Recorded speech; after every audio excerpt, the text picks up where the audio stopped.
Pinangalanan na ang bagong karakter na papasok sa hit serye na FPJ's Batang Quiapo sa katauhan ni Kim Domingo at siya, si Madonna. Sa teaser ng teleserye ay makikita na nagkaroon na sila ng tapatan ni Tanggol, ang bagong karakter na si Madonna na si Kim Domingo sa totoong buhay at ang bida ng Batang Quiapo na si Tanggol o Coco Martin. Bagamat di pa ipinakita sa teaser ang mukha ni Kim Domingo, mas lalo tuloy itong nagpainit sa tagapagsubaybay ng teleserye. Ikaw, isa ka din ba sa nagtanong kung ano nga ba talaga ang role ni Kim Domingo sa kauna-unahang paglabas niya sa serye at kung saan ba siya konektado? Sino ba kamo ang kanyang amo? Tauhan nga ba siya ni Senyor Facundo na susubok sa galing ni Tanggol o siya ba ang ipinadala sa ama ni Pablo para tugisin si Tanggol?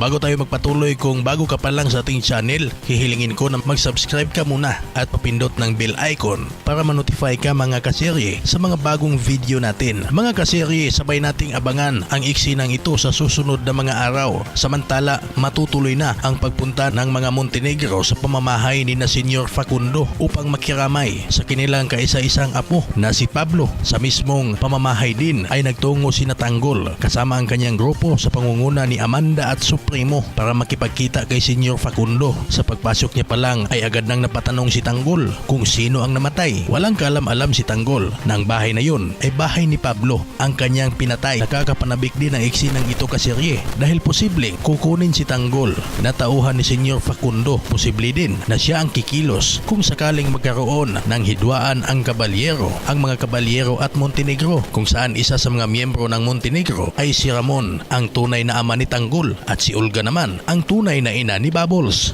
Anyway, sa ibang kaganapan, habang sa bahay ng mga kabalyero, nagpang-abot naman si David at Tanggol. Nang walang ano-ano ay sinuntok ni David si Tanggol. Agad namang bumunot ng baril si Tanggol at binalaan si David na hindi na itutuloy ang pagsuntok sa kanya dahil daw baka makalimutan niya na sila ay magkapatid.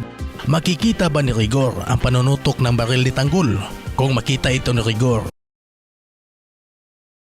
siguradong malaking gulo na naman ito at magiging malaking problema din ito dahil mismong sa pamamahay ng mga kabalyero ito mangyayari. Kung gusto mo ang video ito, please comment below. Palike na din ang ating channel at please subscribe. Maraming salamat po.